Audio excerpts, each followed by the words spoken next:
시키셨어요? 지금 집안에 냄새 배거 안 보여요? 이 집이 어머님 혼자 사는 집이에요? 뭐라고? 저는 최말순, 올해 70을 바라보는 나이입니다. 남편은 제 나이 40에 먼저 세상을 떠났죠. 그 막막함 속에서 가스물이었던 아들 재원이 하나만 보고 이를 악물고 버텼습니다. 시장 좌판에서 시작해 작은 분식집을 열고 그 분식집이 동네 맛집으로 소문나면서 꽤 큰 식당으로 자리 잡기까지 제 손이 닿지 않은 곳이 없었죠. 그렇게 억척같이 모은 돈으로 장만한 것이 바로 이 집, 지금 제가 발 딛고 서 있는 이 아파트였습니다. 재원이 장가갈 때쯤엔 식당도 정리하고 이 집에서 조용히 노후를 보내는 것이 제 유일한 낙이었어요. 그런데 그 평화가 깨진 것은 불과 몇 주 전입니다. 멀쩡히 분가해서 잘 사는 줄 알았던 아들 재원에게서 울먹이는 전화가 걸려왔죠. 엄마 나 어떡해. 나 망했어. 재원이는 모아둔 돈을 전부 주식에 넣었다가 하루아침에 날려버렸다고 했습니다. 월세 낼 돈도 없어서 당장 길거리에 나앉게 생겼다는 아들의 절박한 목소리 뒤로 며느리 수진의 날카로운 목소리가 전화기 너머로 새어나왔습니다. 당신 엄마 집 있잖아. 거기 들어가서 살면 되지. 뭘 울고 있어. 당장 전화해서 방 빼놓으라고 해. 저는 그 전화를 끊고 한숨을 쉬었습니다.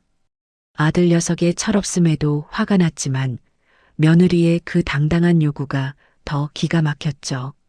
하지만 어쩌겠습니까? 하나뿐인 아들이 길바닥에 낳았는다는데 부모로서 모른 척할 수는 없었어요. 결국 저는 제 노후의 안식처였던 이 집의 문을 활짝 열어주었습니다. 그것이 제 불행의 시작이 될 줄은 꿈에도 모른 채 말이죠. 합가 첫날 아침부터 이삿짐 센터 직원들이 쿵쿵거리며 짐을 날랐습니다. 재원이는 죄 지은 사람처럼 고개만 푹 숙이고 있었지만 며느리 수진의 태도는 완전히 달랐어요. 그녀는 마치 새 집을 구경 온 손님처럼 팔짱을 낀 채 거실을 휙 둘러보더군요. 어머님, 집이 생각보다 좀 좁네요. 저희 짐이 많아서 다 들어갈지 모르겠어요. 저는 제 귀를 의심했습니다. 신세지러 온 사람의 입에서 나올 소리는 아니었죠. 여기가 저희 신혼집보다 평수는 넓은데 구조가 옛날식이라 그런가. 집 놓기가 애매하네. 재원이가 옆에서 수진의 팔을 잡아 끌며 눈치를 줬습니다. 수진아, 그만해. 엄마, 저희 신세 좀 질게요. 하지만 수진은 아랑곳하지 않고 안방 문을 쓱 열어보더군요. 어머님, 안방은 저희가 써야겠어요. 저희 침대가 커서 작은 방에는 안 들어가거든요. 어머님은 저기 건넌방 쓰시면 되겠네요. 제 집, 그것도 평생 남편과 함께 쓰고 남편이 떠난 후에도 유일하게 그 사람의 흔적이 남아있는 그 안방을 오자마자 자기들 침대가 크다는 이유로 내놓으라고 하는 겁니다. 저는 어이가 없어서 헛웃음이 나왔죠. 수진아, 그건 안 되겠다. 안방은 너희 아버님 제사상 차리는 곳이고 내가 쓰는 방이다. 너희는 건넌방 쓰거라. 거기도 둘이 쓰기에 충분히 넓어. 제 단호한 말에 수진의 표정이 순간 싸늘하게 굳었습니다. 그녀는 입을 삐죽이며 재원이를 쏘아붙이더군요.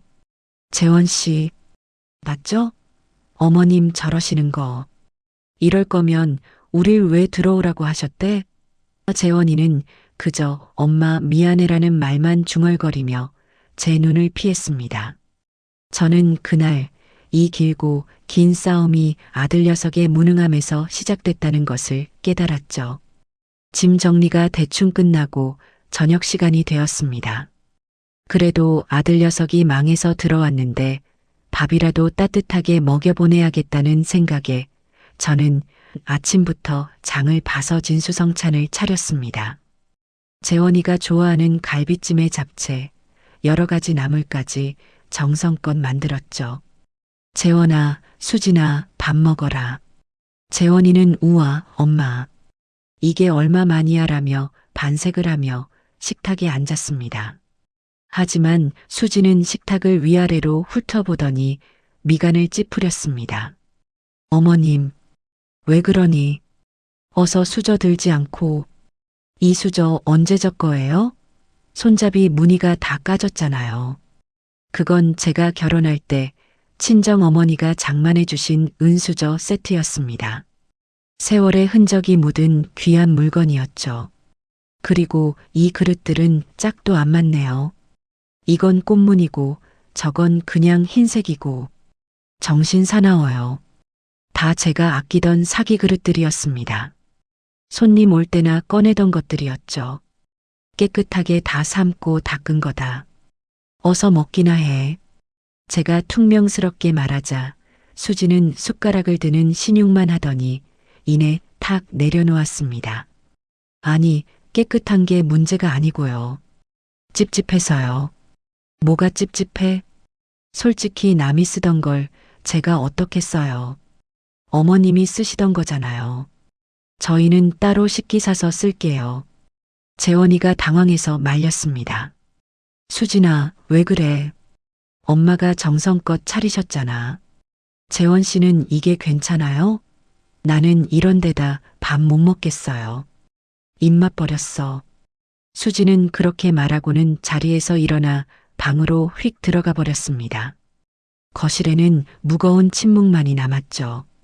재원이는 제 눈치를 살피며 갈비찜 한 점을 입에 넣었습니다. 엄마, 미안해. 수진이가 유난히 깔끔 떠는 성격이라 그래. 엄마가 이해 좀 해줘. 이해라. 깔끔한 것과 예의 없는 것은 다른 겁니다. 저는 그날 제가 정성껏 차린 음식이 마치 먹다 남은 음식물 쓰레기처럼 느껴졌어요. 그래, 이게 시작이겠구나. 저는 차갑게 식어가는 잡채를 바라보며 생각했습니다. 다음 날 아침은 더 가관이었죠. 어젯밤의 냉랭한 기운이 채 가시지 않은 부엌에서 저는 습관처럼 늘 쓰던 행주를 빨아 식탁을 닦고 있었습니다. 그때 안방에서 나온 수진이 그 모습을 보고 기겁하며 달려왔습니다. 어머님, 지금 뭐 하시는 거예요? 저는 영문을 몰라 며느리를 쳐다봤습니다. 식탁 닦는다. 왜? 그거요. 그 행주 아니에요? 어머님, 그걸로 어제 싱크대도 닦고 그릇 물기도 닦으셨잖아요. 그래. 빨아서 삶아서 쓰는 거다. 뭐가 문제야? 그러자 수지는 질색팔색을 하며 제 손에서 행주를 낚아챘습니다. 그것도 아주 더러운 것을 만진다는 듯이 손가락 2개로 집어서 싱크대 구석에 던져버리더군요. 세상에, 어머님, 행주에 세균이 얼마나 많은지 모르세요? 그걸로 식탁을 닦아요? 우리가 밥 먹는 데를? 그녀는 제 대답은 들을 생각도 없다는 듯 자기 방으로 쪼르르 달려가더니 커다란 소독용 물티슈통을 들고 나왔습니다. 그리고는 식탁을 박박 문지르기 시작했죠. 슥슥 소리와 함께 코를 찌르는 알코올 냄새가 부엌에 진동했습니다. 식탁은 이런 소독용 티슈로 닦는 거예요. 한 번 쓰고 버리는 거 아셨어요? 마치 어린애를 훈계하는 듯한 말투였습니다. 어머님이 방금 그 더러운 걸로 식탁을 다 문질러 놔서 소독약 다 쓰게 생겼네. 아, 진짜. 그때 마침 재원이가 부스스한 얼굴로 방에서 나왔습니다. 무슨 일이야, 아침부터. 수지는 기다렸다는 듯이 재원이에게 일러 바쳤죠. 봤어요, 재원 씨? 어머님이 저 더러운 행주로 식탁 닦는 거? 나 저 식탁에서 밥 못 먹어요. 토할 것 같아. 토할 것 같아. 그 말이 제 가슴에 비수처럼 꽂혔습니다. 제 평생의 삶이, 제가 이 집을 갖고 온 방식이 한순간에 더럽고 토할 것 같은 것이 되어버렸어요. 재원이는 아내와 저 사이에서 어쩔 줄 몰라 하며 머리만 극적였습니다. 저는 소독약 냄새로 범벅이 된 식탁을 차갑게 바라보며 말했습니다. 그렇게 깨끗해서 너는 어찌 사니? 나는 평생 그렇게 살았다. 이 집도 그렇게 닦으면서 너희 아빠랑 재원이 키웠고, 제 말에 수지는 코웃음을 쳤습니다. 그러니까 문제죠. 그건 옛날 방식이고요. 아, 몰라요. 저는 아무튼 이 식탁 못 써요. 재원 씨, 우리 그냥 식탁 새로 사요. 어머님이랑 같이 쓰는 거 너무 찝찝해. 저는 그 순간 깨달았습니다. 며느리가 문제 삼는 것은 낡은 그릇이나 행주가 아니었어요. 바로 저 시어머니 최말순이라는 존재 자체를 찝찝하고 더럽게 여기고 있다는 것을요. 그날 이후 부엌은 제 공간이 아니게 되었습니다. 재원이와 수진이는 자기들끼리 배달 음식을 시켜 먹거나 수진이가 사온 밀키트 같은 것들을 조리해 먹더군요. 저는 제 방 교자상에서 그릇에 반찬을 덜어다 먹는 신세가 되었죠. 며칠 뒤 수진이가 커다란 상자들을 들고 퇴근하는 것을 봤습니다. 평소와 다르게 잔뜩 상기된 얼굴이었어요. 어머님, 이거 좀 보세요. 제가 드디어 샀어요. 수진이가 현관 바닥에 상자들을 내려놓고는 신이 나서 포장을 뜯기 시작했습니다. 상자 안에서 나온 것은 눈이 시리게 하얀 금태가 둘러진 고급 식기 세트였죠. 이거 독일 황실에서 쓴다는 비싸 제품이에요. 백화점 세일에서 겨우 구했잖아요. 그녀는 그릇 하나하나를 손뭉치 다루듯 조심스럽게 꺼내 식탁 위에 늘어놓았습니다. 4인조 세트더군요. 밥그릇, 국그릇, 접시, 컵까지. 제 눈에는 그저 빤빤한 사기 그릇으로 보였지만 수진이에게는 그게 아니었나 봅니다. 재원 씨, 이것 좀 봐요. 너무 예쁘지 않아요? 마침 방에서 나온 재원이도 오, 비싸 보이는데 당신이 이런 걸 다 샀어? 라며 감탄했습니다. 수진이는 으쓱하며 재원이 뺨에 입을 맞추더군요. 이제 우리도 좀 격식 있게 먹고 살아야죠. 안 그래요? 그러더니 수진이는 갑자기 부엌 찬장으로 망설임 없이 걸어갔습니다. 그리고는 의자를 밟고 올라서서 제가 평생 아끼며 모아온 그릇들을 꺼내기 시작했어요. 수진아, 지금 뭐 하는 거니? 아, 어머님 그릇들이요? 이거 이제 자리만 차지하니까 좀 치우려고요. 치우다니? 그거 다 내가 아끼는 것들이다. 너희 시아버지 살아있을 때부터 쓰던 것도 있고 내 어머니가 물려주신 것도 있어. 알아요. 근데 어차피 어머님은 이제 방에서 그 교자상 쓰시잖아요. 이 그릇들 필요 없으시죠? 수진이는 제 대답은 듣지도 않고 제 그릇들을 싱크대 위에 아무렇게나 척척 쌓아 올렸습니다. 그러고는 새로 산 하얀 그릇들을 찬장 가장 잘 보이는 곳에 하나씩 진열하기 시작했죠. 제 그릇들이 있던 자리를 그 번쩍이는 새 그릇들이 완벽하게 차지했습니다. 자, 어때요? 부엌이 다 환해졌네. 진작 바꿀걸. 그럼 내 그릇들은 어쩌고. 저기 베란다 쪽 찬장 제일 위 칸 비어 있던데요. 거기 넣어두면 되겠네요. 어차피 제사 지낼 때나 쓰실 거 아니에요? 그녀는 제 소중한 그릇들을 먼지 쌓인 베란다 찬장 구석으로 밀어 넣었습니다. 그릇 몇 개는 부딪히며 쨍하는 소리를 냈지만 수진이는 눈 하나 깜짝하지 않았죠. 어머님, 이 새 그릇들은 저희 부부 전용이에요. 비싼 거라 어머님이 설거지하다 깨시면 곤란하니까 절대 손대지 마세요. 어머님은 저기 윗칸에 넣어둔 거 꺼내 쓰세요. 아셨죠? 재원이는 그저 수진이가 그릇을 정말 좋아하네라며 머리만 극적일 뿐이었습니다. 저는 그날 제 부엌에서 제 그릇들이 추방당하는 것을 속수무책으로 지켜봐야 했어요. 이제 이 부엌에서 제 흔적은, 제 역사는 완벽하게 지워지고 있었습니다. 수진이가 그어놓은 보이지 않는 선은 이제 하얀 비사 그릇이라는 물리적인 장벽이 되어 저를 밀어내고 있었죠. 그릇 사건 이후로 며칠간은 숨막히는 정적이 흘렀습니다. 수진이는 보란 듯이 새 그릇에 예쁘게 음식을 담아 재원이와 식사를 했고, 저는 제 방에서 베란다 찬장 구석에 처박혔던 낡은 그릇을 꺼내다 밥을 먹었죠. 그러던 어느 날 쌀쌀한 날씨에 뜨끈한 국물이 생각났습니다. 남편이 살아있을 때 참 좋아했던 제가 가장 자신 있는 청국장이 먹고 싶었어요. 그래, 내 집에서 내 밥 해먹겠다는데 누가 뭐라겠나? 저는 일부러 창문을 활짝 열고 청국장을 끓이기 시작했습니다. 구수한 냄새가 온 집안에 퍼져나갔죠. 바로 그때였습니다. 안방 문이 벌컥 열리더니 수진이가 머리를 감싸쥔 채 비틀거리며 뛰쳐나왔습니다. 아, 이게 무슨 냄새예요? 어머님.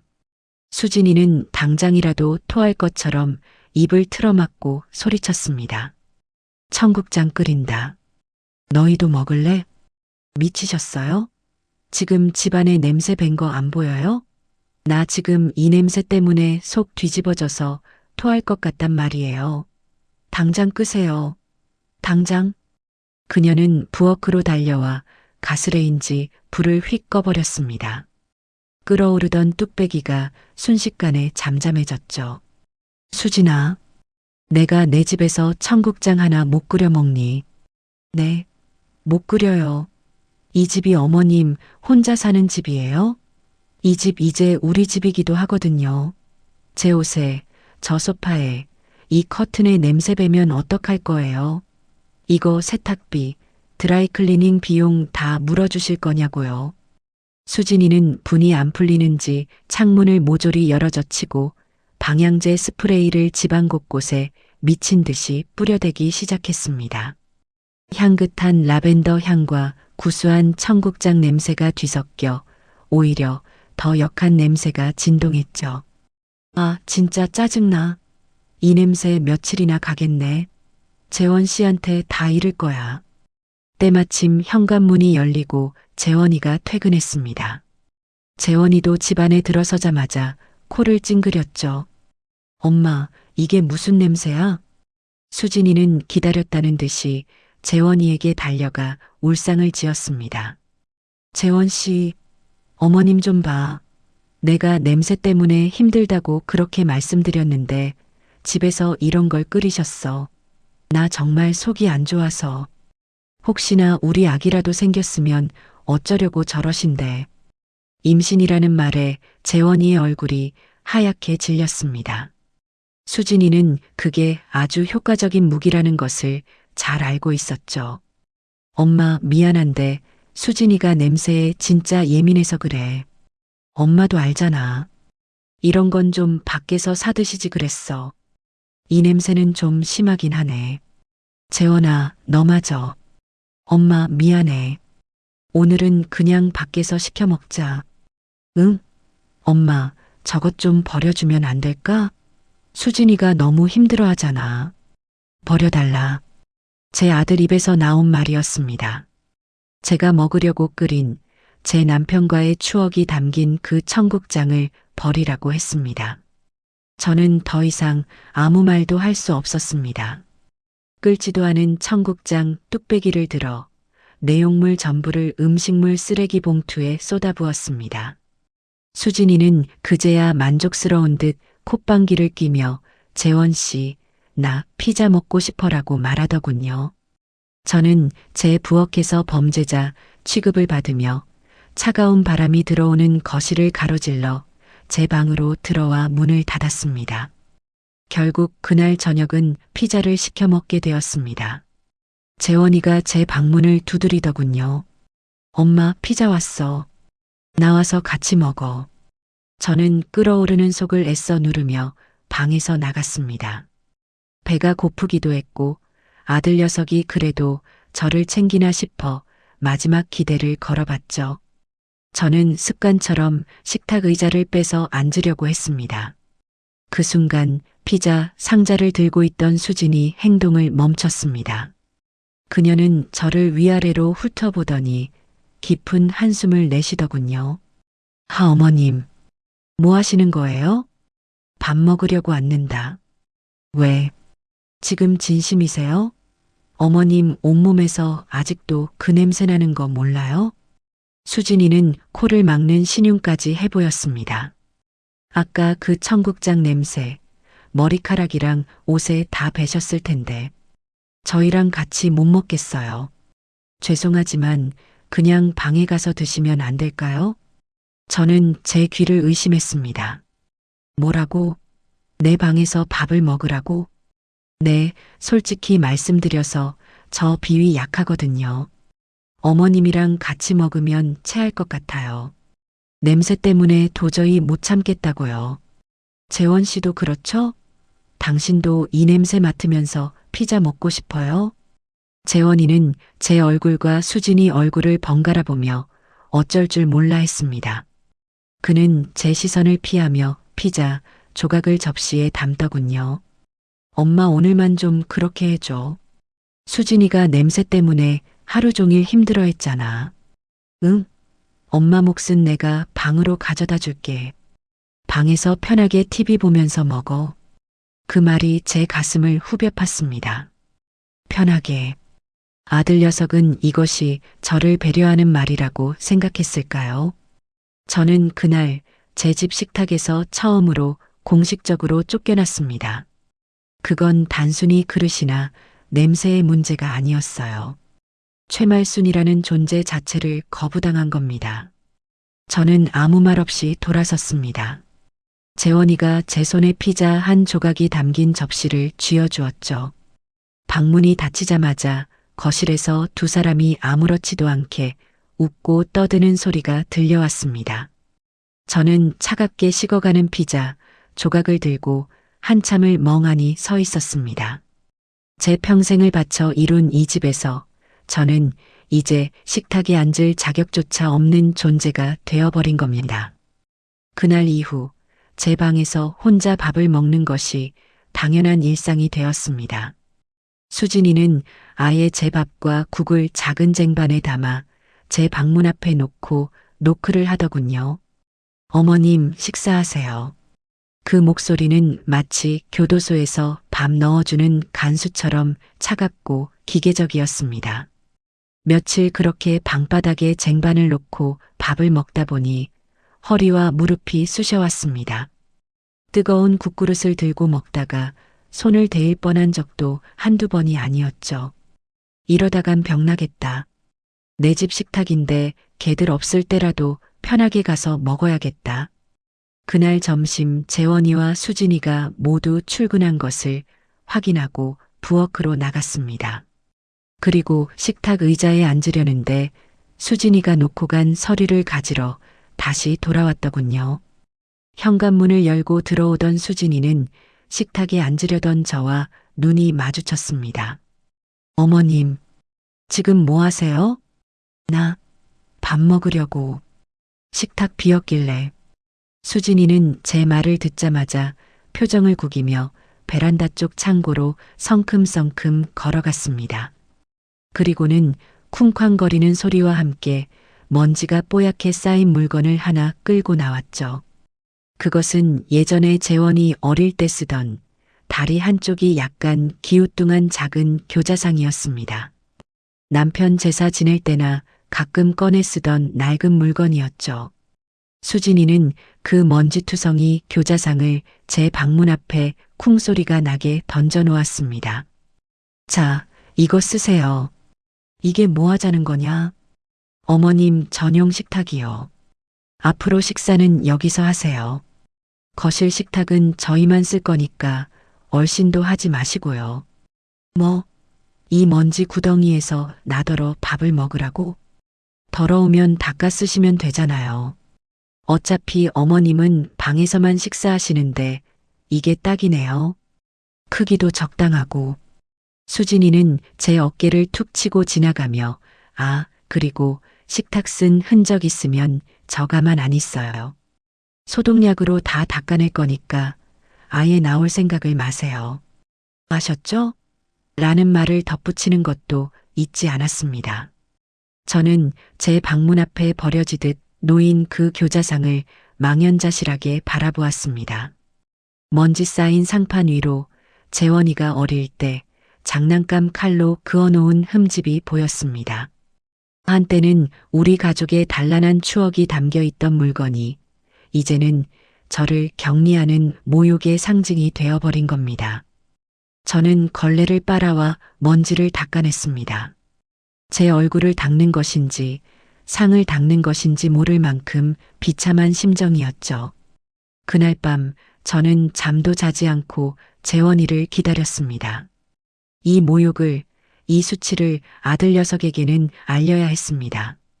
아들만은 제 편이 되어줄 거라 믿고 싶었죠. 재원이가 피곤한 기색으로 집에 돌아왔을 때 저는 방문 앞에 놓인 교자상을 가리키며 녀석을 붙잡았습니다. 재원아, 엄마 왜 그래? 피곤한데. 너도 봤니? 수진이가 나한테 한 짓. 재원이는 교자상을 힐끗 보더니 시선을 피했습니다. 응? 뭘? 저 상 말이다. 수진이가 나더러 앞으로 저기서 밥을 먹으란다. 내가 이 집에서 하녀야? 내가 짐승이냐고. 저는 목소리를 높였습니다. 하지만 재원이는 제가 그토록 듣고 싶었던 말을 해주지 않았습니다. 녀석은 깊은 한숨을 내쉬더군요. 제가 요즘 가장 듣기 싫어하는 그 소리를요. 엄마 제발 좀. 수진이가 예민해서 그래. 당신이 좀 참아줘. 그냥 방에서 먹는 게 뭐 그리 대수야. 어차피 혼자 먹는 거 상이라도 있는 게 낫지 않아? 뭐? 그게 지금 내 입에서 나올 소리야? 큰일도 아니잖아. 엄마, 나 지금 회사 일도 힘들어 죽겠어. 주식 망해서 여기 들어온 것도 쪽팔린데 집에서까지 엄마랑 수진이랑 싸우는 거 지켜봐야겠어? 엄마가 어른이잖아. 엄마가 그냥 수진이 비위 좀 맞춰주면 안 돼? 엄마가 어른이잖아. 그 말이 제 모든 기대를 산산조각 냈습니다. 어른이니까 참아라. 어른이니까 양보해라. 결국 저더러 이 모든 부당함을 감수하라는 말이었습니다. 제 아들은 이미 수진이의 남편일 뿐 제 아들이 아니었습니다. 그래, 내가 어른이지. 내가 어른이라서 너 같은 놈을 낳고 내 마누라한테 이런 취급을 당해도 가만히 있어야 하는 어른이지. 엄마, 말 좀. 됐다. 들어가 쉬어라. 나도 피곤하다. 저는 재원이를 밀치고 방으로 들어와 문을 잠가버렸습니다. 저는 완벽하게 혼자가 되었습니다. 이 집에서 제 편은, 아니, 제 입장을 생각해주는 사람은 단 한 명도 없었습니다. 며칠이 더 흘렀습니다. 저는 이제 포기한 사람처럼 그 낡은 교자상에서 끼니를 해결했습니다. 수진이는 제가 얌전히 굴자 만족스러워하는 눈치였죠. 그들은 이제 저를 방에 있는 가구 정도로 취급하는 것 같았습니다. 그날 밤 저는 목이 말라 물을 마시러 가려고 방문을 살짝 열었습니다. 거실에는 불이 꺼져 있었지만 안방에서 재원이와 수진이가 나누는 대화 소리가 새어나왔습니다. 녀석들은 제가 이미 잠든 줄 알았겠죠. 아, 진짜 짜증나. 언제까지 저렇게 방에다 밥 차려드려야 해? 그것도 일이라고. 그냥 요양원 보내버리면 안 돼? 수진이의 짜증 섞인 목소리였습니다. 무슨 소리야? 집이 엄마 명의인데 요양원 비용은 누가 대고? 재원이의 기어들어가는 목소리가 들렸죠. 그러니까 명의만 빨리 넘겨받으면 되잖아. 재원 씨가 아들이니까 잘 구슬려 보라고. 내가 왜 재원 씨 빚 때문에 이런 집구석에 들어와서 저 늙은이 시중까지 들어야 하는데? 저는 숨을 죽였습니다. 솔직히 말해서 수진이의 목소리가 한층 더 날카로워졌습니다. 나 어머님이랑 같은 밥상에서 밥 먹기 싫어. 아니, 같은 공간에서 숨 쉬는 것도 싫다고. 늙은이 냄새나고 더럽잖아. 재원 씨는 안 그래? 아무리 당신 엄마지만 솔직히 역겹지 않아? 더럽다. 역겹다. 저는 제 심장이 바닥까지 곤두박질 치는 것을 느꼈습니다. 저는 제 아들이 당장이라도 소리를 지르며 자기 아내의 뺨이라도 갈기길 바랐습니다. 당신 지금 무슨 망발이야? 라고 소리쳐주길 바랐습니다. 하지만 거실을 가로지른 것은 긴 침묵이었습니다.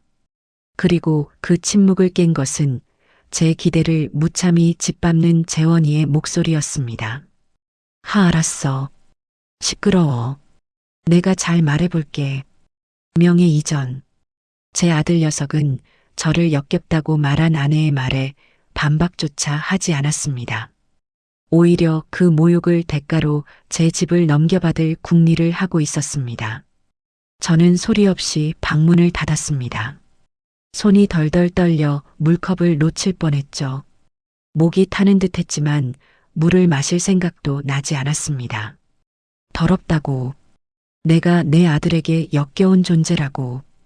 그 순간 제 안에 무언가가 뚝 하고 끊어졌습니다. 슬픔이나 분노가 아니었어요. 그보다 훨씬 차갑고 단단한 것이 제 가슴 속에서 자리 잡았습니다. 그래, 너희들 뜻대로 해주마. 명예 이전? 밥상? 다 좋다.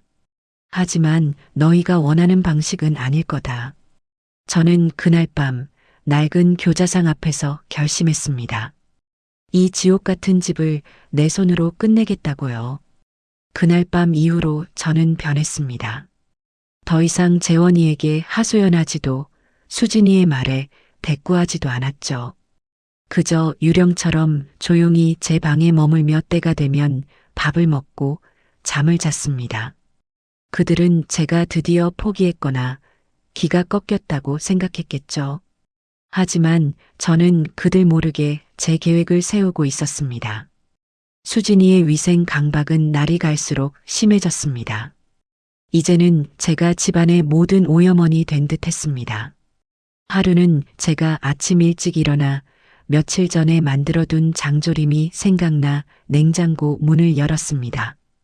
그런데 냉장고 안이 완전히 뒤바뀌어 있었죠. 제가 쓰던 반찬통들, 잼병, 꿀단지까지 제 것이라고 할 만한 것들이 하나도 보이지 않았습니다. 대신 똑같이 생긴 투명한 유리 밀폐 용기 수십 개가 줄지어 정리되어 있더군요. 거기에는 수진이 유기농 샐러드, 재원 씨 아침 주스, 저염 닭가슴살 같은 알아보기 힘든 글씨로 라벨까지 붙어 있었습니다. 내 반찬들, 내 김치.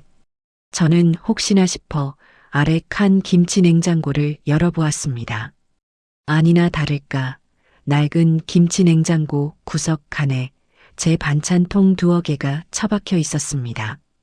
그것도 제가 만든 장조림 같은 게 아니라 먹다 남은 멸치볶음 같은 것들 뿐이었죠. 저녁에 퇴근한 수진이에게 물었습니다. 수진아, 냉장고에 있던 내 반찬들 다 어디 갔니? 수진이는 화장 지우는 솜을 얼굴에 문지르며 대수롭지 않게 대답했습니다. 아, 그거요? 다 버렸어요. 뭐, 그걸 왜 버려? 아직 먹을 수 있는 것들인데. 언제 만든 건 줄 알고요? 냄새나고 곰팡이 폈을지도 모르고. 그런 걸 냉장고에 같이 두니까 다른 음식까지 세균 옮잖아요. 안 그래도 어머님 손 탄 거라 찝찝했는데 잘 됐죠. 그럼 나는 뭘 먹고. 대신 저기 김치 냉장고 제일 아래 칸, 어머님 전용 칸으로 만들어 드렸어요. 냄새 안 나는 마른 반찬 같은 것만 거기 보관하세요. 아, 그리고 수진이가 제게 손가락질하며 경고했습니다. 이쪽 메인 냉장고 문은 절대 열지 마세요. 저희 음식에 어머님 균 묻는 거 딱 질색이니까. 물도 그냥 정수기에서 바로 받아 드시고요. 아셨어요? 균. 이제 저는 제 집 냉장고 문도 열지 못하는 균 덩어리가 되었습니다. 저는 재원이가 좋아하는 장조림을 만들던 제 손을 가만히 내려다보았습니다. 이 손이 그렇게 더러운가? 저는 아무 말 없이 제 방으로 돌아왔습니다. 그래, 마음껏 깨끗하게 살아보거라. 며칠 뒤에는 세탁실에서 일이 터졌습니다. 제가 며칠간 모아둔 제 속옷과 겉옷 몇 벌을 세탁기에 돌리고 난 뒤였죠. 오후에 잠시 바람이라도 쐴까 하고 거실로 나오는데 세탁실에서 윙하고 세탁기 돌아가는 소리가 요란하게 들렸습니다. 이상하다. 수진이랑 재원이는 출근했는데 저는 조용히 세탁실 문을 열어보았습니다. 그리고 그 자리에서 얼어붙고 말았죠. 세탁기 안에는 빨래가 하나도 들어있지 않았습니다. 빈 세탁기가 삶음통 살균 코스로 거품을 내뿜으며 세차게 돌아가고 있었어요. 그리고 그 앞에는 팔짱을 낀 수진이가 서 있었습니다. 그녀는 회사를 조퇴하고 온 모양이었습니다. 수진아, 지금 뭐 하는 거니? 세탁기가 비었는데. 수진이는 저를 돌아보지도 않고 대답했습니다. 아, 어머님이 아까 쓰셨잖아요. 소독하는 거예요. 소독? 멀쩡한 세탁기를 왜? 어머님 속옷반 세탁기에 제 속옷이랑 재원 씨 셔츠를 어떻게 같이 돌려요? 찝찝하게. 균 옮으면 어떡해요. 기가 막혀서 말이 나오지 않았습니다. 물 낭비, 전기 낭비는 둘째치고 제가 쓴 세탁기를 소독해야 할 만큼 저를 더럽게 여긴다는 그 태도가 저를 참을 수 없게 만들었습니다. 내가 쓴 게 뭐 어때서? 내가 무슨 전염병 환자야? 됐고요. 앞으로 어머님 빨래는 그냥 손으로 조물조물해서 방에 넣으세요. 이 세탁기는 이제부터 저희만 쓸 거니까 손대지 마세요. 뭐라고? 저 세탁기 내가 산 거야. 그럼 뭐예요? 지금 쓰는 사람이 저인데. 아무튼 그렇게 하세요. 또 어머님 빨래 넣은 거 걸리기만 해봐요. 그땐 이 세탁기 갖다 버릴 거니까. 수진이는 마치 제게 마지막 통보를 하듯 쏘아붙이고는 방으로 들어가 버렸습니다. 저는 텅 빈 채 거품만 내뿜으며 돌아가는 세탁조를 한참이나 바라보았습니다. 제 신세가 꼭 저 텅 빈 세탁기 같았죠. 겉은 멀쩡하지만 속은 텅 비어 그저 남의 손에 의해 쓸모없이 돌아가고만 있는 그들의 격리는 이제 식탁과 부엌, 세탁실을 넘어 집안의 모든 공간으로 확장되었습니다. 이 집에는 화장실이 2개 있었습니다. 안방에 딸린 비교적 새 것과 거실에 있는 낡은 공용 화장실이었죠. 그들은 안방을 차지했으니 당연히 안방 화장실을 썼고 저는 거실 화장실을 썼습니다.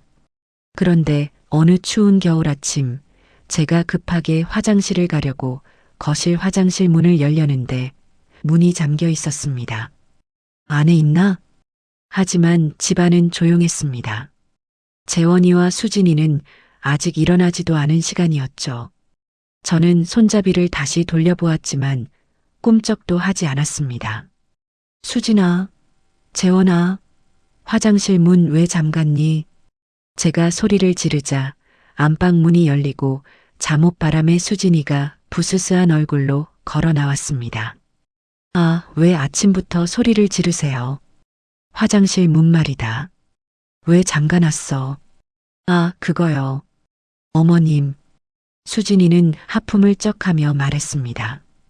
이 거실 화장실 오늘부터 저희가 쓰기로 했어요. 무슨 소리야? 너희는 안방 화장실 있잖니. 안방 화장실은 재원 씨 전용이에요. 아침에 씻는 시간이 겹치니까 이젠 제가 여기 쓰려고요. 손님용으로도 써야 하고 깨끗하고 좋네요. 그럼 나는 어디를 쓰라고. 저는 정말이지 황당해서 소리를 질렀습니다. 그러자 수진이는 제 어깨 너머 베란다 쪽을 턱짓으로 가리켰습니다. 어머님은 저기 베란다에 딸린 창고 화장실 있으시잖아요. 제 심장이 쿵 내려앉았습니다. 그곳은 사람이 쓰는 화장실이 아니었습니다. 이 아파트가 아주 낡았을 때 재개발되기 전에 있던 흔적이었습니다. 지금은 걸레를 빨거나 화분을 놓는 창고 구석에 냄새나고 타일도 깨진 작은 변기일 뿐이었죠. 난방도 되지 않아 겨울에는 얼음장 같은 곳이었습니다. 거길 나더러 쓰라고? 제정신이야? 거긴 사람 쓰는 데가 아니야. 왜 아니에요? 어제 물 내려보니까 잘만 내려가던데. 어차피 어머님은 냄새나니까 저희랑 같은 화장실 못 써요. 저희가 쓰는 깨끗한 공간에 어머님 균 묻히기 싫거든요. 이젠 거실 화장실도 쓰지 마세요. 제가 매일 검사할 거예요. 그 순간 저는 참을 수 없는 모멸감에 손을 들어 올렸습니다. 하지만 수진이는 제 손을 공중에서 낚아채며 제 눈을 똑바로 쳐다보더군요. 지금 저 치시게요? 치세요. 치고 이 집에서 당장 쫓겨나시든가. 그녀의 눈빛은 확신에 차 있었습니다. 제가 아들 때문에, 이 집 때문에 꼼짝 못할 거라는 확신이었죠. 저는 부들부들 떨리는 손을 내렸습니다. 그래, 알았다. 알았어. 저는 얼음장 같은 베란다, 화장실로 향했습니다. 그곳에서 볼일을 보며 저는 더 이상 눈물을 흘리지 않았습니다. 대신 차가운 결심이 제 온몸을 감쌌죠. 그래, 수진아. 재원아. 너희가 그토록 원하는 깨끗한 집, 내가 만들어주마. 나라는 균이 완전히 사라진 집을 말이다. 저는 그날 바로 제 계획을 실행에 옮기기로 마음먹었습니다. 그들이 제 존재 자체를 균덩어리 취급하며 집안의 모든 공간에서 저를 격리하기 시작한 이후 저는 오히려 마음이 차분해지는 것을 느꼈습니다. 더 이상 그들에게 일말의 기대도 아들에 대한 모정도 남아있지 않았기 때문이죠. 저는 그저 짐승처럼 제 방에 딸린 그 낡은 교자상과 얼음장 같은 베란다, 화장실만을 오가며 때를 기다렸습니다. 제 방에 박혀 나오지 않는 저를 보며 수진이와 재원이는 자신들의 승리를 확신하는 듯 했습니다. 어느 날 제가 물을 마시기 위해 잠시 부엌으로 나갔을 때였습니다. 늘 그렇듯 두 사람은 식탁에 앉아 있었고 저는 정수기로 향했죠. 문득 식탁을 보았는데 무언가 이상했습니다. 평소와 같은 풍경이었지만 어딘가 허전했죠. 아, 의자였습니다. 분명 4인용 식탁이었는데 의자가 3개뿐이었습니다. 재원이와 수진이가 앉은 의자, 그리고 그들 맞은편에 비어있는 의자 하나. 원래 제자리, 그러니까 식탁의 상석이었던 곳의 의자가 감쪽같이 사라진 겁니다. 수진아. 저는 물컵을 든 채 물었습니다. 수진이는 스마트폰에서 눈을 떼지 않은 채 건성으로 대답했죠. 왜요? 여기 있던 의자 하나 어디 갔니? 그제야 수진이는 고개를 들고 제가 가리키는 곳을 힐끗 보더군요. 그러더니 아, 그 의자요? 라며 별일 아니라는 듯 어깨를 으쓱했습니다. 저기 베란다 창고에 치워버렸어요. 뭐? 멀쩡한 의자를 왜 치워? 보세요. 어차피 3인 가족인데 의자가 4개일 필요 없잖아요. 자리만 차지하고. 그리고 저쪽이 베란다 나가는 길목이라 그 의자 때문에 자꾸 동선이 꼬이더라고요. 안 그래도 좁아 죽겠는데 거추장스러워서요. 거추장스러워서 제가 앉던 의자가 그들의 동선에 방해가 되는 거추장스러운 물건이 되어버린 겁니다. 어차피 어머님은 이제 식탁에서 식사 안 하시잖아요. 방에서 그 교자상 편하게 쓰시는데 식탁 의자 필요 없으시죠? 오히려 거실이 넓어 보여서 훨씬 낫네요. 재원이가 옆에서 거들었습니다. 그러게 엄마. 엄마 방에서 편하게 드시는데 의자 필요 없잖아. 수진이가 정리 잘했네. 집이 다 넓어 보인다. 저는 그들을 잠시 바라보았습니다. 3개의 의자만 덩그러니 놓인 4인용 식탁. 그 모습은 마치 이 집에서 제 존재가 물리적으로 거세당했음을 보여주는 듯 했습니다. 저는 더 이상 아무 말도 하지 않고 물컵을 들고 제 방으로 돌아왔습니다. 그래, 잘했다. 너희가 내 흔적을 지워줄수록 내 결심은 더 단단해지니까. 세 개의 의자. 참으로 보기 좋은 그림이었죠. 시간은 속절없이 흘러 제 생일이 다가왔습니다. 물론 저는 그들에게 제 생일이라는 사실을 알리지 않았습니다. 아니, 알릴 필요도 이유도 없었죠. 그들은 아마 제 주민등록번호 앞자리조차 기억하지 못할 겁니다. 생일날 아침, 저는 평소보다 조금 일찍 일어났습니다. 그들이 출근한 것을 확인하고 난 뒤, 저는 아주 오랜만에 부엌에 섰습니다. 내 집 부엌이 아닌 수진이의 부엌이었지만 상관없었죠. 저는 베란다 구석 찬장에서 제 낡은 냄비와 그릇을 꺼냈습니다. 그리고 냉장고 어머님 칸에 숨겨두었던 마른 미역을 꺼내 물에 불렸죠. 그래도 생일인데 미역국은 먹어야지. 내가 끓여 먹어야지. 남편이 살아있을 때는 매년 제 생일 아침이면 그 무뚝뚝한 사람이 새벽같이 일어나 손수 미역국을 끓여주곤 했습니다. 재원이는 그 옆에서 달걀 프라이를 태워 먹기 일쑤였죠. 그 기억이 아련하게 떠올라 잠시 코끝이 찡해졌지만 이내 고개를 저었습니다. 다 지난 일입니다. 저는 조용히 미역국을 끓였습니다. 수진이가 싫어하는 참기름 냄새가 날까봐 뚜껑을 덮고 불을 약하게 줄여가며 조심조심 끓였죠. 다행히 그들이 퇴근하기 전에 미역국은 완성되었습니다. 구수하고 깊은 맛이 났습니다.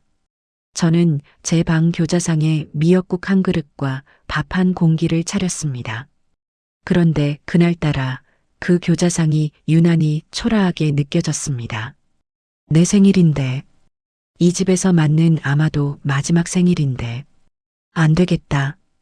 딱 한 번만, 오늘 하루만. 저는 무슨 옥이었는지 미역국이 담긴 쟁반을 들고 방을 나섰습니다. 거실 식탁으로 향했죠. 그래, 오늘 내 생일이다.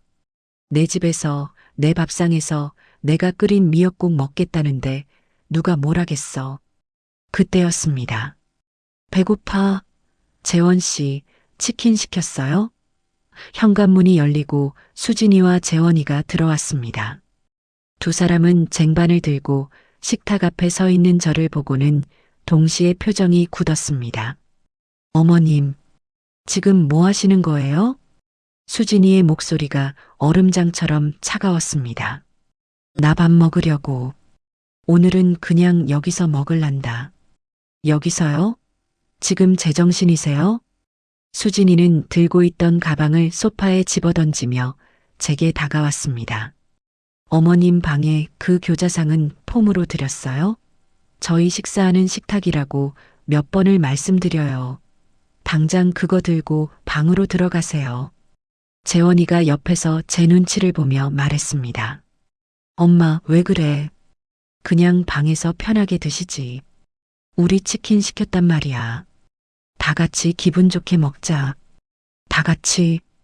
그 말이 참 공허하게 들렸죠. 재원아, 오늘 내 생일이다. 제 말에 재원이의 눈이 커졌습니다. 생일이었어, 엄마. 녀석은 제 생일을 까맣게 잊고 있었던 겁니다. 그래서 생일이면 뭐요? 수진이가 팔짱을 끼며 비웃었습니다. 생일이면 이 식탁 써도 되는 거예요? 생일이 벼슬이에요?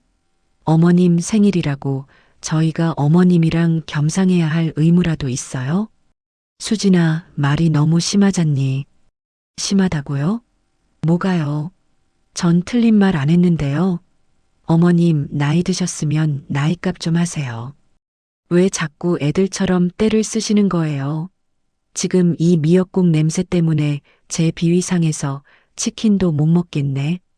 수진이는 제 손에 들린 쟁반을 노려보았습니다. 아, 진짜 밥맛 떨어지게. 수진이가 신경질적으로 소리를 질렀습니다. 어머님이 앉은 밥상은 손도 대기 싫다니까요. 그 말이었습니다. 제 심장에 마지막 남은 희미한 불씨마저 꺼버리는 한마디였죠. 당장 그 그릇 들고 방으로 들어가세요. 냄새나. 어우, 역겨워. 역겹다. 저는 재원이를 바라보았습니다. 제 아들은 제 생일이라는 말을 듣고도, 제 어미가 역겹다는 소리를 듣고도 그저 고개를 숙인 채 수진아 그만해라는 힘없는 말만 중얼거릴 뿐이었습니다. 심지어 저를 변호하는 것이 아니라 자기 아내를 말리는 신용만 하고 있었죠. 저는 더 이상 아무 말도 하지 않았습니다. 그럴 가치도 없었죠.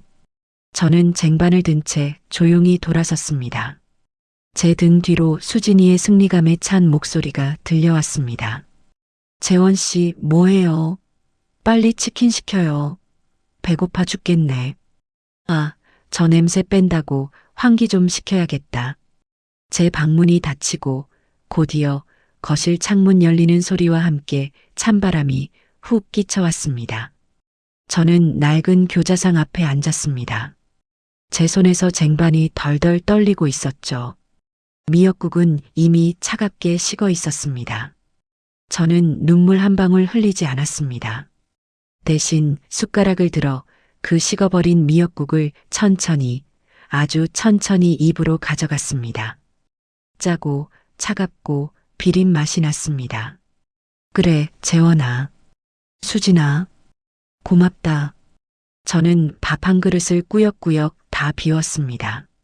너희가 오늘 나에게 아주 큰 생일 선물을 주었구나.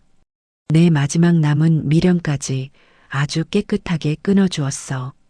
거실에서는 치킨 배달이 왔는지 두 사람이 신나게 웃고 떠드는 소리가 들려왔습니다.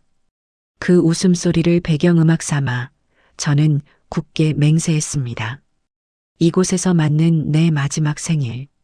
그리고 너희가 이 집에서 웃을 수 있는 마지막 날들이 될 거라고요. 생일날의 모욕은 제 결심을 실행에 옮기는 기폭제가 되었습니다. 더 이상 망설일 이유가 없었죠. 그 일이 있고 며칠 뒤 수진이는 저에게 상기된 얼굴로 폭탄 선언을 했습니다. 어머님, 저 이번 주 토요일에 친구들 불러서 집들이 할 거예요. 저는 제 귀를 의심했습니다. 집들이? 누구 집들이? 당연히 저희 집들이죠. 친구들이 저희 이사 온 집 궁금하다고 얼마나 성화였는지 몰라요. 안 그래도 재원 씨 빚 때문에 이런 낡은 집에 들어와서 창피해 죽겠는데 집들이라도 거하게 해야 제 체면이 살죠. 제 집이었습니다. 제가 평생을 바쳐 마련한 엄연히 내 명의로 된 집에서 저를 방구석에 처박아 둔 며느리가 자기 집이라며 집들이를 하겠다는 겁니다. 기가 막혔지만 저는 아무렇지 않은 척 대답했습니다. 그래, 알았다.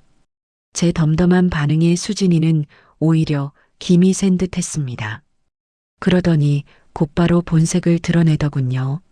알아들으셨으면 그날은 절대 방에서 나오시면 안 돼요. 뭐라고? 제 친구들 다 교양 있고 깔끔한 애들이에요. 괜히 어머님 왔다 갔다 하시면서 분위기 흐리지 마시라고요. 혹시라도 어머님 보고 모시고 사는 거냐느니 불편하겠다느니 그런 소리 듣기 싫거든요. 제 말 무슨 뜻인지 아시죠? 그녀는 저를 보여주기 창피한 숨겨야 할 짐짝 취급을 했습니다. 그럼 화장실은 어쩌고? 베란다에 있는 거 쓰시라고 했잖아요. 아, 진짜 말기 못 알아들으시네. 그날은 점심쯤부터 저녁 늦게까지 사람들 있을 거니까 아예 방문 잠그고 나오실 생각도 마세요. 식사는 제가 미리 빵이랑 우유 같은 거 넣어드릴 테니까 그걸로 대충 해결하시고요. 저는 말없이 고개를 끄덕였습니다. 수진이는 제가 그토록 고분고분하게 나오자 의심의 눈초리를 잠시 보내더니 이내 만족스러운 듯 콧방귀를 뀌며 방으로 들어갔습니다. 그래, 집들이 아주 성대하게 하거라. 그게 내 마지막 파티가 될 테니까. 드디어 집들이 당일이 되었습니다. 아침부터 수진이는 분주했습니다. 재원이를 닥달해 거실을 쓸고 닦게 하고 주문한 고급 케이터링 음식들이 배달되어 오기 시작했죠. 맛있는 냄새가 온 집안에 진동했지만 저는 제 방에서 꼼짝도 할 수 없었습니다. 수진이는 약속대로 제 방에 모닝빵 몇 개와 우유 한 팩을 아침 일찍 던져주고 갔습니다. 오후가 되자 초인종이 울리기 시작했습니다. 수진이의 친구들인 듯 젊은 여자들의 하이톤의 목소리와 웃음소리가 거실을 가득 메웠습니다. 어머, 수진아. 집 너무 좋다. 여기가 그 말로만 듣던지 아파트야? 완전 부촌이네. 무슨 소리야? 그냥 낡은 아파트지. 그래도 뭐 둘이 살기엔 나쁘지 않아. 이게 낡았다고? 너 정말 재원 씨가 능력 있나 보다. 이런 데를 다 사주고. 수진이는 깔깔거리며 웃었습니다. 아니야, 그냥 재원 씨가 나 고생 안 시키려고 무리 좀 했지. 거의 4명이나 다름없어. 하. 저는 방 안에서 그 모든 거짓말을 똑똑히 듣고 있었습니다. 제 집을 자기 집인 양, 자기 남편이 사준 양 태연하게 거짓말을 하는 며느리의 목소리가 역겨웠죠. 시간이 얼마나 흘렀을까요? 점심때부터 시작된 파티는 저녁이 다 되도록 끝날 기미가 보이지 않았습니다. 저는 빵 조각으로 대충 허기를 때웠지만 생리 현상은 참을 수가 없었죠. 베란다, 화장실은 너무 춥고 지저분해서 도저히 가고 싶지 않았습니다. 지금쯤이면 다들 술도 마시고 시끄러우니 거실 화장실 정도는 조용히 다녀올 수 있겠지. 저는 최대한 소리를 죽여 방문 손잡이를 돌렸습니다. 그리고 복도로 살짝 고개를 내밀었죠. 거실은 그야말로 난장판이었습니다. 와인병이 굴러다니고 수진이와 친구들은 소파에 기대어 시끄럽게 떠들고 있었죠. 다행히 아무도 복도 쪽에는 관심이 없는 듯 했습니다. 저는 발소리를 죽여 거실 화장실로 향했습니다. 막 화장실 문고리를 잡으려던 순간 뒤에서 얼음장 같은 목소리가 들려왔습니다. 어머님, 지금 뭐 하시는 거예요? 수진이었습니다. 술에 취해 뺨은 발그레했지만 눈은 무섭도록 차갑게 빛나고 있었죠. 거실의 음악 소리 때문에 친구들은 아직 저를 눈치채지 못한 듯 했습니다. 나 화장실 좀. 제가 방에서 나오지 말라고 했을 텐데요. 그래도 급해서 베란다는 너무 춥고. 그게 제 알바예요? 수진이는 제 팔을 거칠게 잡아 끌었습니다. 그 힘이 어찌나 센지 저는 속수무책으로 제 방 쪽으로 끌려갔죠. 지금 제 친구들 다 있는데 어머님 꼴 좀 보세요. 그 누더기 같은 옷 입고. 제 친구들이 어머님 보면 뭐라고 생각하겠어요. 제가 쪽팔려서 정말. 이건 알아. 내가 내 집에서 화장실도 못 가. 시끄러워요. 어머님 집 아니라고요. 이제 곧 제 집 될 거니까. 수진이는 저를 방 안으로 거칠게 밀어 넣었습니다. 저는 힘없이 바닥에 엉덩방아를 찍고 말았죠. 다시는 나오지 마세요. 제 파티 망치기만 해봐요. 수진이는 제 면전에 대고 소리치더니 방문을 쾅 하고 닫아버렸습니다. 그리고 철컥. 저는 제 귀를 의심했습니다. 분명히 문 밖에서 잠금쇠가 걸리는 소리가 들렸습니다. 저는 멍하니 있다가 비틀거리며 일어나 방문 손잡이를 돌려보았습니다. 꿈쩍도 하지 않았습니다. 밖에서 문을 잠가버린 겁니다. 제 방은 원래 안에서는 잠글 수 있어도 밖에서는 열쇠가 없으면 잠글 수 없는 구조였습니다. 수진이가 일부러 자물쇠를 사다 달았거나 아니면 이중 잠금 장치를 걸어버린 게 틀림없었습니다. 저는 잠긴 방문 앞에 주저앉았습니다. 저를 제 집, 제 방에 가뒀습니다. 손님들 보기 창피하다는 이유로 늙은 어미를 방에 가둬버린 겁니다. 방음도 제대로 되지 않는 문 밖에서는 수진이가 아무 일도 없었다는 듯이 다시 밝은 목소리로 친구들과 떠드는 소리가 들려왔습니다. 아, 미안. 잠깐 벌레가 나와서. 하, 벌레. 그 순간 제 안에 마지막 남은 무언가가 완전히 부서져 내렸습니다. 슬픔도 분노도 아니었습니다. 그것은 죽음과도 같은 차가운 무였습니다. 저는 그 차가운 방바닥에 앉아 문 밖에서 울려 퍼지는 그들의 행복한 웃음소리를 들었습니다. 밤이 깊어지고 새벽이 가까워져서야 문 밖이 조용해졌습니다. 그리고 한참 뒤 철컥하고 문이 열리는 소리가 들렸죠. 수진이가 술이 거나하게 취한 얼굴로 문에 기대어 서 있었습니다. 아, 깜빡했네. 주무셨어요? 뭐 상관없지만. 아, 피곤해. 수진이는 비틀거리며 자기 방으로 들어갔습니다. 저는 갇혀있던 방에서 천천히 걸어 나왔습니다. 난장판이 된 거실에는 술병과 음식물 쓰레기가 가득했습니다. 저는 그 한가운데 우두커니 서 있었습니다. 그래, 끝났다. 정말로 모든 게 끝났어. 저는 더 이상 이 집의 주인이 아니었습니다. 저는 그저 벌레였고 균이었고 갇혀도 싼 늙은이에 불과했습니다. 그날 밤 저는 한숨도 자지 않았습니다. 대신 제 통장과 도장, 그리고 신분증을 챙겼습니다. 날이 밝자마자 저는 제 인생에서 가장 중요한 결정을 실행에 옮기기 위해 이 지옥 같은 집을 나섰습니다. 다음 날 아침 저는 재원이와 수진이가 덜 깬 얼굴로 거실에 나오기 전에 집을 나섰습니다. 밤새 술에 취해 뻗어 있던 두 사람은 제가 현관문을 열고 나가는 소리조차 듣지 못했죠. 어머님, 일찍 어디 가세요? 제가 거실에서 제 외투를 챙겨 입자 마침물을 마시러 나온 수진이가 눈을 개슴츠레 뜨고 물었습니다. 어젯밤 저를 가뒀던 일은 기억도 못하는 건지 아니면 기억하고도 모른 척하는 건지 그 태연한 얼굴이 소름 끼쳤습니다. 병원 좀 다녀오려고. 저는 미리 준비한 대답을 했습니다. 이 대답은 어젯밤 그 차가운 방바닥에서 생각해낸 제 계획의 첫 번째 단계였죠. 병원요? 어머님 어디 아프세요? 수진이의 목소리에 걱정은 단 1%도 없었습니다.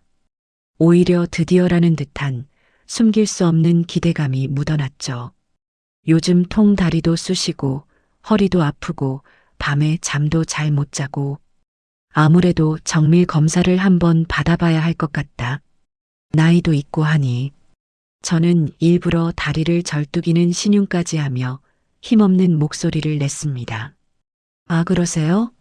그럼 진료 잘 받고 오세요. 혹시 뭐 입원이라도 하셔야 한대요? 글쎄다. 가봐야 알겠지. 어쩌면 그냥 요양원 같은 데라도 알아봐야 할지도 모르겠다. 너희한테 짐 되기도 싫고. 제 입에서 요양원이라는 말이 나오자 수진이의 눈이 반짝 빛나는 것을 저는 놓치지 않았습니다. 그녀는 애써 입꼬리를 누르며 가증스러운 위로를 건넸습니다. 어머님, 무슨 그런 섭섭한 말씀을. 그래도 저희가 있는데. 하지만 어머님 건강이 제일 중요하니까요. 의사 선생님 말씀 잘 들어보세요. 그래, 다녀오마. 그때 안방에서 재원이가 부스스한 얼굴로 나왔습니다. 무슨 일이야? 아침부터 엄마 어디가? 병원 가신대. 건강검진 받으러. 몸이 안 좋으시다고. 수진이의 목소리는 평소와 다르게 아주 상냥했습니다. 재원이도 제 행색을 보더니 엄마 그래. 병원은 잘 다녀와. 결과 나오면 얘기해줘. 우리가 도울 일 있으면 돕고. 라며 어색하게 말했습니다. 그 돕는다는 말이 요양원 수속을 의미한다는 것을 저는 모를 리 없었죠. 저는 그들의 완벽한 착각과 기대를 뒤로하고 현관문을 나섰습니다. 심장이 이상하게 두근거렸지만 두렵지는 않았습니다. 오히려 해방감이 느껴졌죠. 저는 병원으로 가지 않았습니다. 제 발길이 향한 곳은 이 동네에서 가장 오래되고 가장 유능하기로 소문난 대박 공인중개사 사무소였습니다. 제가 이 아파트를 살 때도 신세를 졌던 곳이죠. 아니, 이게 누구요? 최 사장님 아니십니까? 요즘 식당은 어떠세요? 김 사장이 저를 보고 반갑게 맞이했습니다. 그는 제가 식당을 정리한 것을 아직 모르는 듯 했습니다. 오랜만이네요, 김 사장. 식당은 진작에 정리했어요. 오늘은 다른 일 때문에 왔습니다. 다른 일이라면? 저는 그의 맞은편 의자에 깊숙이 앉아 제 가방에서 등기권리증 사본을 꺼내 테이블 위에 올려놓았습니다. 이 집 팔려고요. 김 사장의 눈이 동그래졌습니다. 네, 이 집을요? 사장님 평생 모은 재산 1호 아니었습니까? 그걸 왜 파세요? 혹시 재원군한테 무슨 일이라도. 그런 거 아닙니다. 그냥 이제 저도 나이 들고 하니 다 정리하고 조용한 데로 가고 싶어서요. 아니 그래도 이건. 김 사장. 저는 그의 말을 잘랐습니다. 제 목소리는 낮고 단호했죠. 제가 지금 농담하러 온 거 아닙니다. 이 집 팔아주세요. 조건이 있습니다. 제 단호한 태도에 김 사장도 직감적으로 무언가 심상치 않은 일이 있음을 깨달은 듯 자세를 고쳐 앉았습니다. 첫째, 최대한 빨리 팔아야 합니다. 시세보다 조금 손해를 보더라도 현금으로 바로 치를 수 있는 사람이면 좋겠어요. 소위 말하는 금매로 내놓을 겁니다. 둘째, 그리고 가장 중요한 겁니다. 아주 조용히 진행해야 합니다. 절대 저희 아들 내외는 이 사실을 알아서는 안 됩니다. 네, 아드님 모르게 집을 파신다고요? 사장님, 그건 내 집이고 내 명의입니다. 내가 팔겠다는데 문제될 거 없잖아요. 김 사장은 그저 제 요구대로만 해주시면 됩니다. 하지만 집을 보러 와야 할 텐데요. 식구들이 있는데 어떻게 몰래. 그건 걱정 마세요. 저는 미리 생각해둔 계획을 말했습니다. 아들 내외는 평일 낮에는 둘 다 출근합니다. 아침 9시부터 저녁 6시까지는 집이 비어요. 집 보러 올 사람은 무조건 그 시간 안에 하루에 한두 팀씩만 조용히 보도록 해주세요. 제가 그 시간엔 병원에 가 있든 산책을 하든 핑계를 대고 밖에서 기다리고 있겠습니다. 그리고 절대 오픈하우스 같은 거 안 됩니다. 동네에 소문나면 끝장이에요. 김 사장만 믿고 맡기는 겁니다. 김 사장은 제 얼굴을 한참이나 뜯어보더니 깊은 한숨을 내쉬었습니다. 알겠습니다, 사장님. 사장님이 그 정도까지 결심하셨다면 제가 이유를 캐물을 건 아니죠. 마침 이 아파트 2평수 현금 들고 대기하는 손님이 한 분 계시긴 합니다. 외국에서 들어오신 분인데 급하게 집을 구하고 계셨죠. 아마 시세보다 조금만 조정해 주시면 당장 계약하실지도 모릅니다. 잘 됐네요. 그분께 바로 연락하세요. 오늘 오후라도 당장 보여주실 수 있습니까? 오늘 오후요? 알겠습니다. 제가 시간 잡아보죠. 저는 김 사장에게 현관 비밀번호를 알려주고 부동산을 나왔습니다. 첫 번째 단추는 성공적으로 끼웠습니다. 제 다음 행선지는 은행이었습니다. 식당을 정리하고 받은 권리금과 퇴직금, 그리고 남편이 남긴 사망보험금까지 저는 그 돈을 한 푼도 쓰지 않고 차곡차곡 모아두었습니다. 재원이와 수진이는 제가 이 집 한 채가 전부인 돈 없는 늙은이라고 생각했겠지만 그건 그들의 엄청난 착각이었죠. 저는 주거래 은행이 아닌 집에서 한참 떨어진 다른 구의 은행 지점을 찾아갔습니다. 새로 계좌 하나 만들고 싶습니다. 그리고 다른 은행에 흩어져 있는 제 예금이랑 보험 전부 이쪽으로 모으려고요. 은행원은 제 나이와 행색을 보고 잠시 의아해했지만 이내 친절하게 업무를 처리해 주었습니다. 저는 그곳에서 인터넷 뱅킹과 OTP 카드까지 새로 발급받았습니다. 제 모든 자산을 한 곳으로 모으고 그들 모르게 관리할 준비를 마친 겁니다. 은행 일을 마치고 나오니 점심시간이 훌쩍 지나 있었습니다. 저는 근처 국밥집에서 뜨끈한 국밥 한 그릇을 시켜 먹었습니다. 얼마 만에 남의 눈치 안 보고 식탁에 앉아 편하게 먹는 밥인지 눈물이 날 것 같았지만 참았습니다. 오후 2시쯤 김 사장에게서 전화가 걸려왔습니다. 사장님, 방금 손님이 집 보고 가셨는데 아주 마음에 들어 하십니다. 말씀하신 대로 시세보다 조금 낮은 금매 가격을 말씀드렸더니 그 자리에서 바로 계약하겠다고 하십니다. 내일 당장 계약금 쏘겠답니다. 사장님, 듣고 계세요? 아, 네. 그렇게 빨리요? 네. 이런 급매물은 타이밍입니다. 어떠세요? 진행할까요? 저는 잠시 눈을 감았습니다. 제 평생이 담긴 집이었습니다. 하지만 망설임은 짧았죠. 네. 진행하세요. 내일 바로 계약서 쓰겠습니다. 잔금 날짜는 가장 빠른 날로 잡아주세요. 알겠습니다. 그럼 내일 오전에 사무실에서 뵙겠습니다. 전화를 끊고 저는 한참이나 그 자리에 서 있었습니다. 일이 너무나도 순조롭게 풀리고 있었습니다.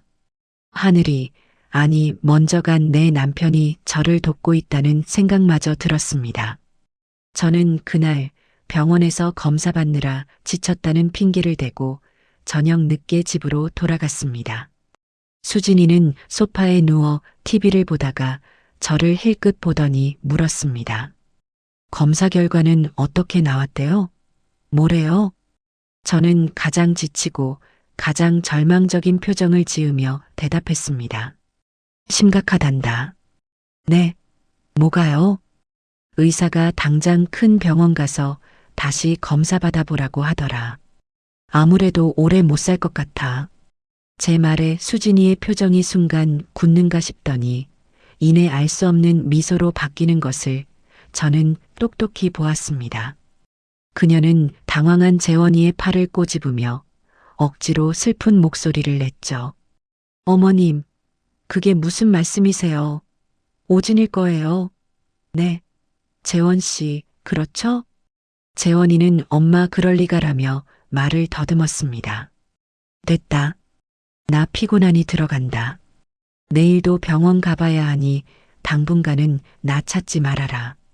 저는 제 방으로 들어가 문을 잠갔습니다.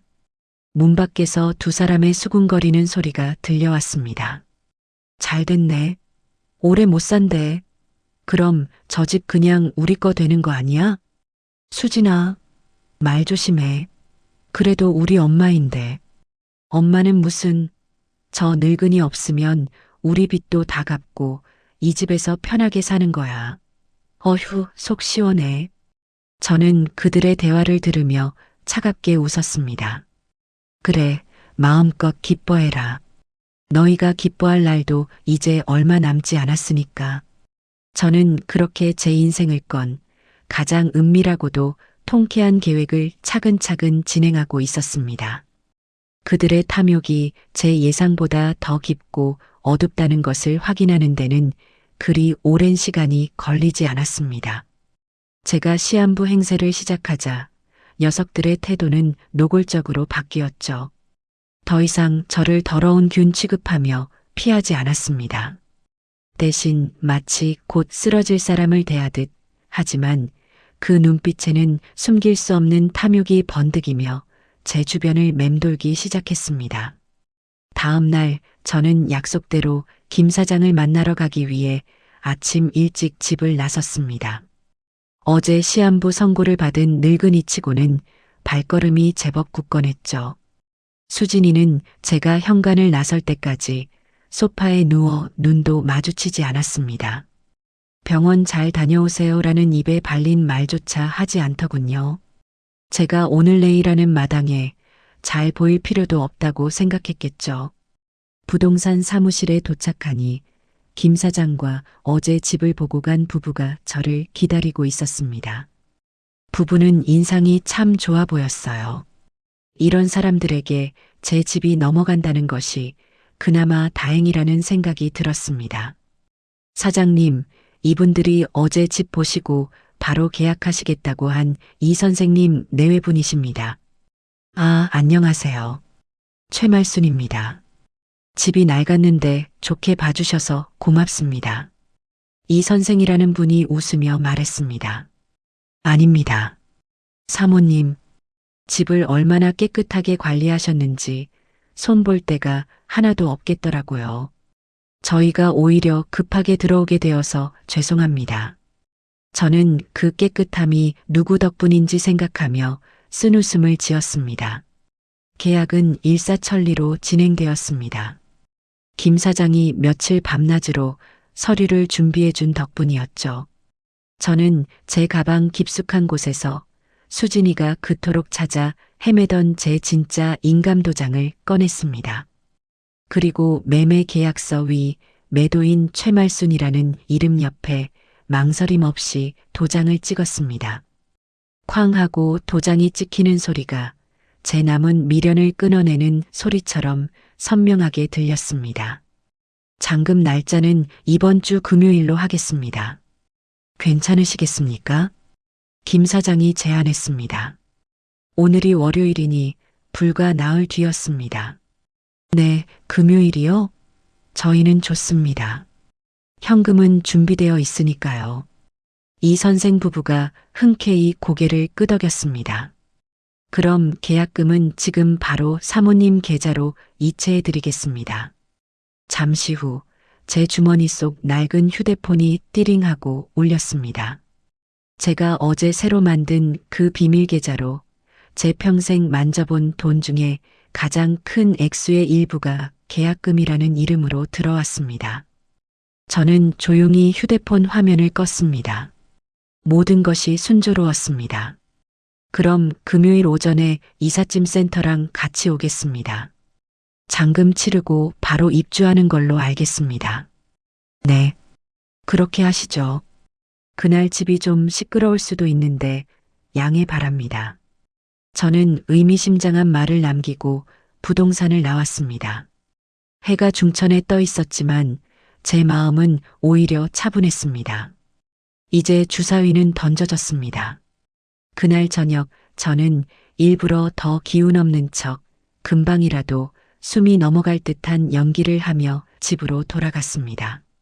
아니나 다를까 재원이와 수진이가 거실에서 저를 기다리고 있더군요. 평소에는 거들떠보지도 않던 녀석들이었죠. 엄마, 왜 이렇게 늦게 왔어? 전화도 안 받고. 재원이가 걱정스러운 척 달려왔습니다. 어머님, 큰 병원은 예약하셨어요? 의사가 뭐래요? 수진이도 가짜는 연기를 펼쳤습니다. 저는 소파에 쓰러지듯 주저앉으며 한숨을 내쉬었습니다. 됐다, 다 소용없어. 의사가 마음의 준비를 하란다. 제 말에 재원이의 얼굴은 하얗게 질렸습니다. 엄마, 그게 무슨 말이야? 똑바로 말해봐. 하지만 수진이는 달랐습니다. 그녀는 재원이의 허벅지를 꼬집으며 왜 오버하냐는 듯한 눈빛을 보냈습니다. 그녀의 입꼬리가 미세하게 올라가는 것을 저는 놓치지 않았죠. 재원아, 엄마가 미안하다. 너 장가도 보냈으니 이제 다 됐다고 생각했는데. 저는 일부러 눈물까지 찔끔 보였습니다. 재원이는 엄마 라고 외치며 제 손을 잡았지만 수진이는 그런 재원이를 한심하다는 듯 쳐다보더군요. 그날 밤 녀석들은 제 시한부 선고를 기정사실로 받아들인 듯 했습니다. 아니나 다를까 그날 밤늦게 재원이가 조용히 제 방문을 두드리고 들어왔습니다. 녀석의 얼굴은 수심으로 가득 차 있었지만 그게 저를 위한 걱정은 아니라는 것을 저는 잘 알고 있었죠. 엄마 주무세요? 아니다. 잠이 와야 자지. 재원이는 낡은 교자상 앞에 무릎을 꿇고 앉았습니다. 그리고 한참을 뜸을 들이다가 어렵게 입을 열었죠. 엄마, 저기 수진이가 그러는데. 또 수진이 타령이었습니다. 제 아들은 이제 자기 머리로는 아무 생각도 못하는 등신이 되어버린 겁니다. 엄마, 어차피 몸도 안 좋으시고 병원도 계속 다니셔야 하잖아요. 이 집 관리하는 것도 힘드실 테고. 본론만 말해라. 피곤하다. 제 차가운 말에 녀석이 움찔했습니다. 그게 그러니까 이 집 그냥 제 앞으로 명예 이전해 주시면 안 돼요? 드디어 올 것이 왔습니다. 제가 아들이니까 제가 집주인이어야 엄마 병원비 때문에 대출이라도 받고 뭐든 할 거 아니에요. 수진이도 그게 마음이 편하겠다고 하고요. 병원비. 그럴듯한 핑계였습니다. 하지만 녀석의 눈동자는 탐욕으로 흔들리고 있었습니다. 제가 죽고 나면 이 집이 온전히 자기 것이 될 텐데 혹시라도 제가 마음을 바꿔 집을 팔아버리거나 다른데 기부라도 할까봐 미리 선수 치려는 속셈이었죠. 저는 재원이를 물끄러미 바라보았습니다. 제가 목숨처럼 아끼던 아들이었습니다. 하지만 지금 제 앞에는 어미가 죽는다는데 병원비보다 집 명의를 먼저 걱정하는 낯선 남자가 앉아있을 뿐이었습니다. 생각 좀 해보마. 머리가 아프다. 엄마, 지금 그게. 나가봐. 피곤해. 재원이는 무언가 더 말하려다 제 단호한 태도에 입을 다물고 방을 나갔습니다. 저는 녀석이 문 밖에서 수진이에게 쪼르르 달려가 이실직고할 것을 알고 있었습니다. 그리고 제 예상은 틀리지 않았죠. 재원이가 나가고 채 1분도 되지 않아 제 방문이 거칠게 열렸습니다. 수진이었습니다. 그녀는 재원이와 달리 조금도 숨길 생각이 없다는 듯 불타는 눈으로 저를 쏘아붙였습니다. 어머님, 지금 뭘 더 생각하신다는 거예요? 재원 씨가 저렇게까지 말하는데. 내 집이다. 내가 생각해서 결정할 거야. 어머님, 수진이가 제 앞에 바싹 다가앉았습니다. 똑똑히 들으세요. 어차피 어머님, 저희가 모시고 살 거잖아요. 어머님 병수발 누가 하겠어요? 저 아니면 할 사람 있어요? 이 집 깔끔하게 저희한테 넘기세요. 그게 어머님도 편하고 저희도 어머님 정성껏 모실 수 있는 길이에요. 서로 좋은 게 좋은 거잖아요. 정성껏이라는 말에 힘을 주는 폼이 꼭 저를 협박하는 것처럼 들렸습니다. 싫다면?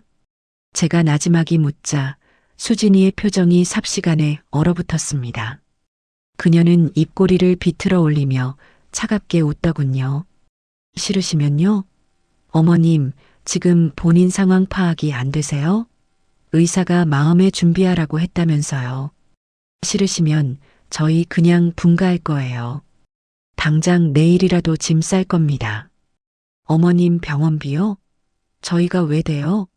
남편 빚 때문에 여기 들어와서 어머님 균덩어리 취급받으면서 산 것도 지긋지긋한데 이제 병수발까지 하라고요? 꿈도 꾸지 마세요. 그녀는 숨도 쉬지 않고 쏘아붙였습니다. 어머님이 이 집을 팔아서 병원비를 쓰시든 길바닥에서 죽든 아니면 그 좋아하는 요양원에 기어들어가시든 저희는 이제 상관 안 할 거예요. 재원 씨도 당연히 제 말 따를 거고요. 저희는 어머님 다신 안 볼 겁니다. 평생이요. 이것이 제 며느리의 그리고 제 아들의 민낯이었습니다. 어미가 죽는다는데 집을 넘기지 않으면 병원비도 못 대주고 버리고 가겠다는 협박. 저는 더 이상 망설일 필요가 없었습니다. 저는 그들을 바라보며 아주 천천히 그리고 힘겹게 고개를 끄덕였습니다. 알았다, 알았어. 내가 졌다. 그렇게까지 말하는데 내가 별 수 있겠니? 너희 뜻대로 해주마. 서류 준비하거라. 제 말에 수진이의 얼굴이 환희로 활짝 펴지는 것을 보았습니다. 그녀는 기쁨을 감추지 못하고 재원이의 팔을 흔들었습니다. 맞죠, 재원 씨. 어머님이 허락하셨어. 진작 이러셨으면 얼마나 좋아요. 그녀는 당장이라도 춤이라도 출 기세였습니다. 그럼 제가 아는 법무사 통해서 서류 빨리 준비할게요. 어머님 마음 변하시면 안 돼요. 그래, 안 변한다. 내일 당장 처리하거라. 네. 어머님 푹 주무세요. 아이고, 속 시원해. 수진이는 콧노래까지 흥얼거리며 재원이를 끌고 방을 나갔습니다. 녀석들은 제가 증여 서류에 도장을 찍어줄 것이라고 철석같이 믿고 있겠죠. 저는 닫힌 방문을 바라보며 차갑게 웃었습니다. 그래, 너희 소원. 아주 비싼 값으로 들어주마. 너희가 그토록 원하던 그 서류가 너희 인생을 나락으로 떨어뜨릴 서류가 될 줄은 꿈에도 모르고 있겠지. 저는 그들의 승리에 찬 웃음소리를 들으며 금요일 아침이 오기만을 기다렸습니다. 다음 날 아침 수진이는 어젯밤의 흥분이 가라앉지 않은 듯 평소와 달리 아주 상냥한 태도로 제 방문을 두드렸습니다. 어머님, 주무셨어요? 아침 진지 차려드릴까요? 진지. 며느리 입에서 그 단어를 들어본 것이 얼마만인지 모르겠습니다. 제가 죽는다니, 집을 넘겨준다니, 그제야 제가 사람으로 보이기 시작한 모양이었죠. 됐다. 입맛 없다. 너는 법무사인가 뭔가 그거 알아본다더니 어찌 되었느냐. 아, 네. 지금 바로 만나러 가려고요. 어머님, 법무사님이 그러시는데 어머님 신분증이랑 제일 중요한 인감도장이랑 인감증명서가 필요하대요. 그것만 있으면 오늘이라도 당장 서류 접수할 수 있다던데. 수진이가 제 눈치를 살피며 말했습니다. 도장과 신분증, 제 모든 재산을 넘길 수 있는 가장 중요한 물건들이었죠. 그래, 그게 어디 있더라. 내가 늙어서 잘 모르겠네. 저는 일부러 기억이 안 나는 척 머리를 짚었습니다. 어머님, 그게 무슨 말씀이세요? 장롱 서랍이나 그런 데 없어요? 빨리 찾아보세요. 오늘 처리해야 한다고요. 수진이가 제 방으로 멋대로 들어와 서랍을 뒤지려고 했습니다. 가만두거라. 내가 찾는다.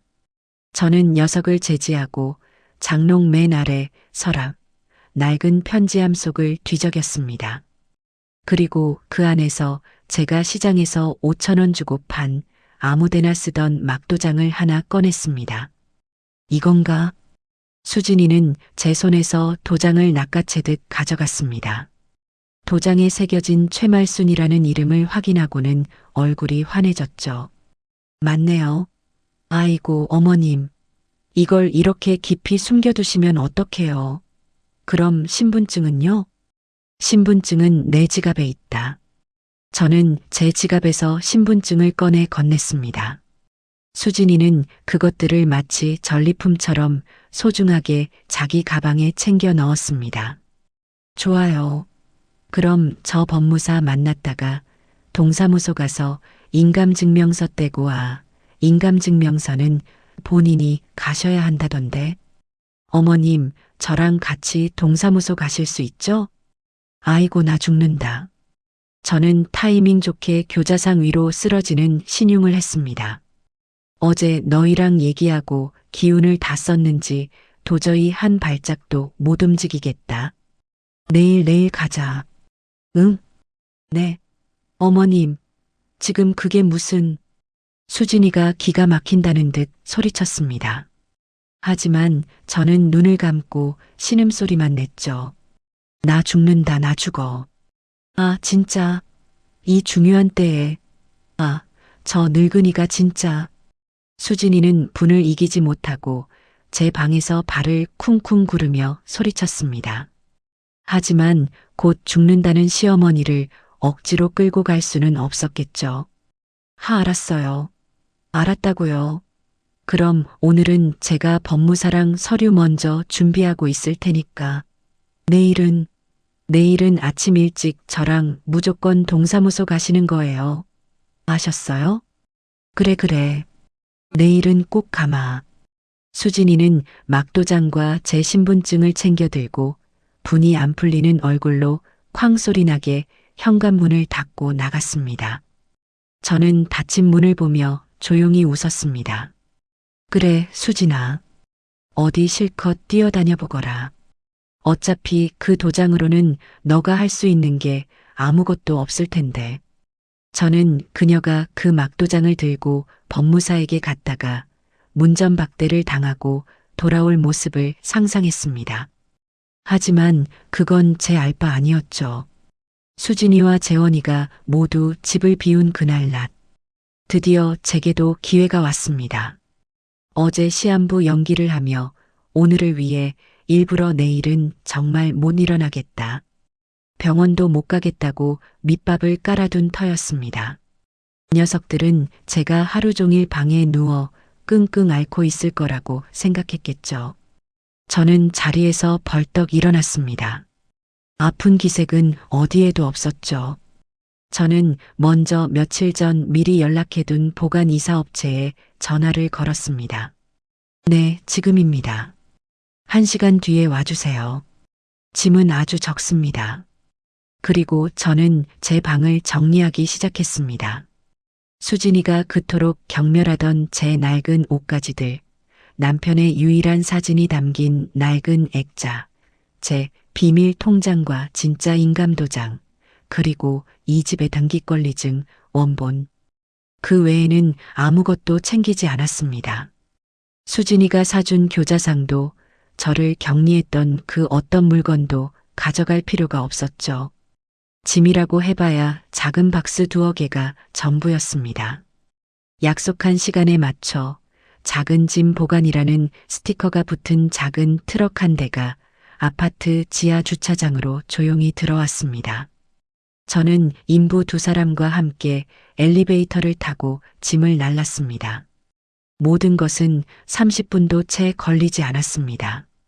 이 짐은 금요일 오전에 제가 연락드리는 주소로 옮겨주시면 됩니다. 알겠습니다, 사모님. 그들이 떠나고 제 방은 텅 비었습니다. 서랍장도 옷장도 모두 비었죠. 하지만 겉보기에는 아무 티가 나지 않았습니다. 어차피 녀석들은 제 방문을 열어볼 생각도 제가 무엇을 가지고 사는지 관심도 없었으니까요. 저는 다시 침대에 누워 가장 고통스러운 표정으로 신음소리를 내기 시작했습니다. 아이고 나 죽는다. 아니나 다를까 저녁이 되어 돌아온 수진이는 불같이 화를 내며 제 방문을 열어젖혔습니다. 어머님, 지금 저 가지고 노셨어요? 이거 가짜 도장이잖아요. 법무사님이 이거 말고 인감도장 가져오셔야 한다고. 망신당한 거 알아요? 그리고 인감증명서는 본인이 직접 떼셔야 한다고요. 그녀는 제게 막도장을 집어던졌습니다. 내일은 정말 하늘이 두 쪽 나도 저랑 동사무소 가셔야 해요. 저 또 연차 썼으니까 딴말하기만 해봐요. 그땐 저 정말 어머님 머리끄덩이 잡고 끌고 갈 줄 아세요. 저는 덜덜 떨리는 목소리로 대답했습니다. 알았다. 내일은 꼭 가마. 수진이는 진짜 답답해. 라고 소리치며 문을 쾅 닫고 나갔습니다. 수요일, 목요일. 이틀의 시간이 지옥처럼 흘러갔습니다. 저는 내일은 가자, 아이고, 오늘은 도저히 안 되겠다라는 변명으로 시간을 끌었습니다. 수진이는 이제 폭발하기 일보 직전이었습니다. 그녀는 제 방에 밥도 넣어주지 않았습니다. 동사무소 가시기 전까진 국물도 없을 줄 아세요. 라며 으름장을 놓았죠. 저는 며칠 전 사다 둔 빵으로 허기를 채우며 버텼습니다. 굶어 죽어도 이틀 뒤면 끝이었습니다. 목요일 밤 수진이가 제 방에 마지막 통첩을 하러 들어왔습니다. 어머님, 내일 아침 9시입니다. 9시까지 현관에 안 나와 계시면 저 정말 구급차 불러서 어머님 병원에 쳐넣어 버릴 거예요. 명예 이전이고 뭐고 그냥 금치산자 신청해 버릴 거라고요. 아셨어요? 금치산자. 제정신이 아닌 사람으로 만들어 재산을 빼앗겠다는 소리였습니다. 참으로 제 며느리다운 발상이었죠. 저는 앙상한 팔을 들어 그녀를 가리키며 말했습니다. 그래, 내일 아침 9시에 꼭 가마. 약속한다. 흥, 두고 보죠. 수진이는 의심의 눈초리를 거두지 않고 방을 나갔습니다. 저는 그날 밤 한숨도 자지 않았습니다. 텅 빈 방 안에서 낡은 침대에 누워 40년 전 이 집에 처음 이사 왔던 날을 떠올렸습니다. 남편과 재원이의 손을 잡고 얼마나 기뻐하며 이 현관문을 열었던가. 여보, 나 잘하는 거 맞죠? 당신도 이해해 줄 거죠? 저는 어둠 속에서 조용히 물었습니다. 대답은 없었지만 저는 이미 답을 알고 있었습니다. 드디어 금요일 아침이 밝았습니다. 운명의 날 금요일 아침이었습니다. 저는 동이 트기도 전인 새벽 5시에 눈을 떴습니다. 이틀간 빵 몇 조각으로 연명했더니 백가죽이 등에 붙은 것 같았지만 정신은 오히려 더 맑았습니다. 어젯밤 수진이가 내일 아침 9시라는 시한부 통보를 했었죠. 녀석들은 제가 그때까지 방구석에서 끙끙 앓고 있을 거라 생각했겠죠. 저는 텅 빈 옷장에서 유일하게 남겨두었던 제 옷 중에 가장 단정하고 깨끗한 외출복을 꺼내 입었습니다. 아파서 누워있던 늙은이의 모습이 아니었죠. 조용히 방을 나와 거실로 향했습니다. 안방에서는 재원이와 수진이의 숨소리가 고르게 들려왔습니다. 저는 곧장 부엌으로 향했습니다. 그리고 수진이가 저에게 접근을 금지했던 그 깨끗한 메인 냉장고 문을 활짝 열었습니다. 각종 유기농 식품과 밀키트 사이에서 쌀통을 찾아냈습니다. 저는 제 몫의 쌀을 씻어 밥솥에 앉혔습니다. 그리고 냉동실 구석에 박혀있던 마른 멸치와 다시마를 꺼내 냄비에 넣고 육수를 내기 시작했죠. 수진이가 기겁하던 냄새나는 음식. 제 마지막 만찬은 된장국이었습니다. 보글보글 구수한 된장 냄새가 깨끗하던 부엌을 가득 채우기 시작했습니다. 저는 그동안 서름이라도 풀듯 일부러 환풍기도 켜지 않았습니다.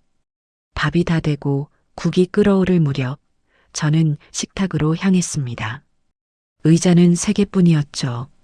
제가 앉을 자리는 없었습니다. 저는 망설임 없이 재원이가 앉는 자리에 놓인 의자를 빼서 앉았습니다.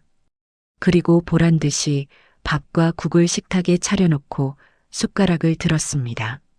바로 그때였습니다. 킁킁, 아, 이게 무슨 냄새야. 안방 문이 벌컥 열리며 수진이가 머리를 쥐어뜯으며 뛰쳐나왔습니다. 그녀는 부엌 식탁에, 그것도 재원이 자리에 버젓이 앉아 밥을 먹고 있는 저를 보고는 그대로 얼어붙었습니다. 어머님, 지금 뭐 하시는 거예요? 저는 고개도 들지 않고 밥 한 숟갈을 크게 떠 입에 넣었습니다. 밥 먹는다. 아니, 누구 마음대로 그 식탁에 앉으래요. 그리고 그 냄새는 또 뭐고. 당장 안 일어나세요. 수진이가 제게 달려와 숟가락을 빼앗으려 했습니다. 저는 숟가락을 놓지 않고 그녀의 눈을 똑바로 쳐다보았습니다. 내 집에서 내가 밥 먹는데 무슨 문제라도 있니? 제 목소리는 더 이상 죽어가던 늙은이의 것이 아니었습니다. 차갑고 단단했죠. 수진이는 제 달라진 태도에 순간 움찔했습니다. 뭐라고요? 내 집? 이거 오늘 당장 우리 집 될 건데. 어머님, 어제 약속 잊으셨어요? 9시에 동사무소. 약속? 아, 그거. 딩동. 제 말이 끝나기도 전에 현관 초인종 소리가 요란하게 울렸습니다. 수진이가 아, 누구야 아침부터. 재원 씨, 뭐 시킨 거 있어요? 라며 신경질적으로 현관 쪽을 바라봤습니다. 마침 잠이 깬 재원이도 무슨 일이야 엄마? 왜 거기 앉아 있어? 냄새. 라며 거실로 나오던 참이었습니다. 저는 숟가락을 천천히 내려놓고 자리에서 일어났습니다. 내 손님이다. 저는 멍하니 서 있는 두 사람을 지나쳐 현관으로 걸어갔습니다. 그리고 인터콤도 확인하지 않고 문을 활짝 열었습니다. 문 밖에는 제 예상대로 김 사장과 이 선생 부부가 서 있었습니다. 그리고 그들 뒤로는 파란색 작업복을 입은 이삿짐 센터 직원 대여섯 명이 늠름하게 대기하고 있었죠. 어머님, 이분들은 누구? 재원이가 당황해서 말을 더듬었습니다. 수진이는 이삿짐 센터 직원들을 보자마자 표정이 굳었습니다. 뭐예요? 저희 이사 안 가는데요. 잘못 찾아오셨어요. 김 사장이 정중하게 한 걸음 앞으로 나섰습니다. 잘못 찾아온 거 아닙니다. 사모님. 오늘 이 집 잔금 치르고 이사 들어오시는 날입니다. 여기 이 선생님 내외분이 새 집주인 되십니다. 네. 뭐라고요? 수진이와 재원이의 얼굴이 동시에 하얗게 질렸습니다.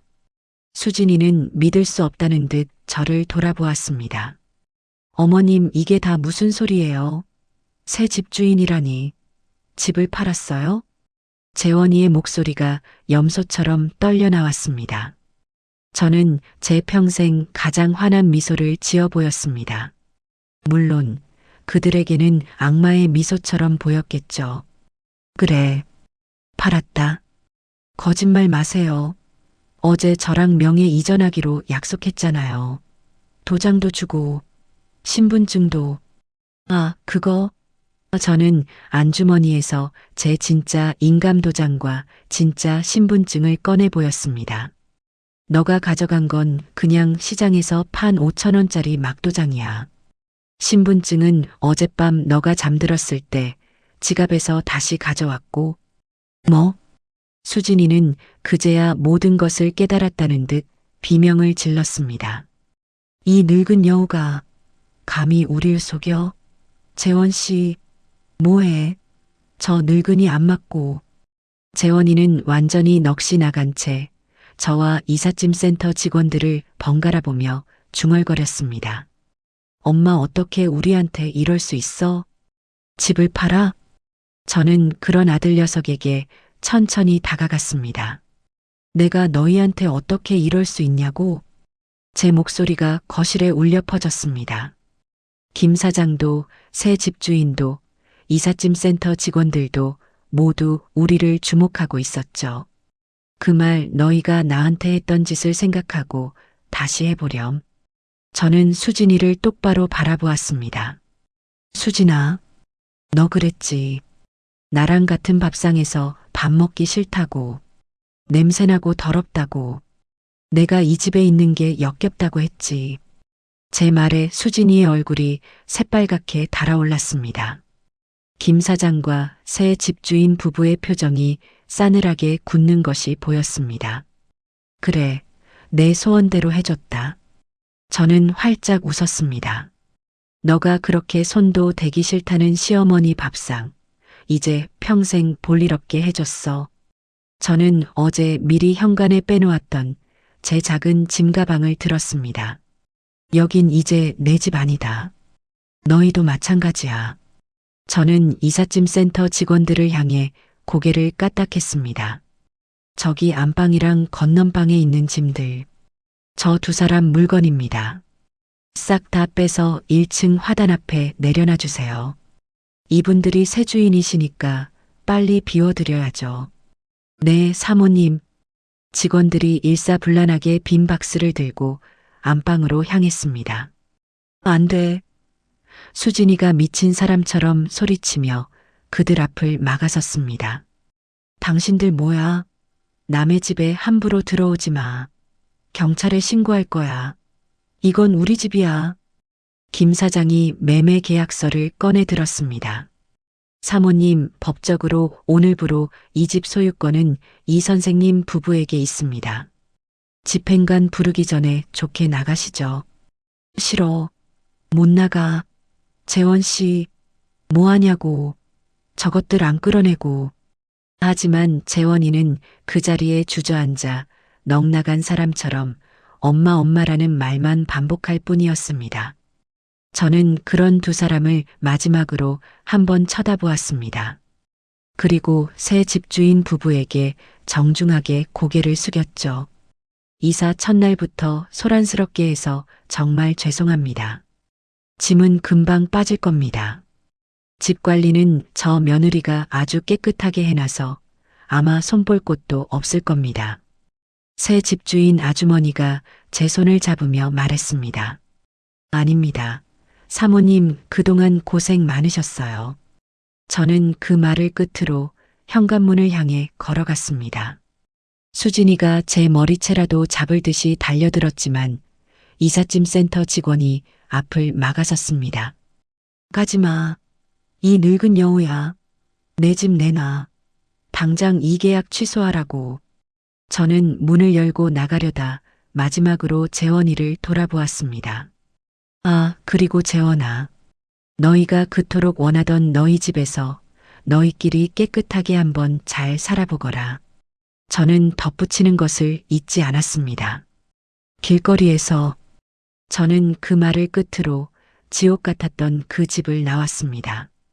제 등 뒤로 수진이의 악에 바친 비명소리와 재원이의 절망적인 울음소리, 그리고 이삿짐 센터 직원들이 짐을 빼내는 소리가 뒤엉켜 들려왔지만 저는 단 한 번도 뒤돌아보지 않았습니다. 아파트 1층 현관을 나서자 눈부신 아침 햇살이 제 얼굴 위로 쏟아졌습니다. 저는 깊게 숨을 들이마셨습니다. 40년 만에 처음 맛보는 듯한 아주 달고 시원한 공기였습니다.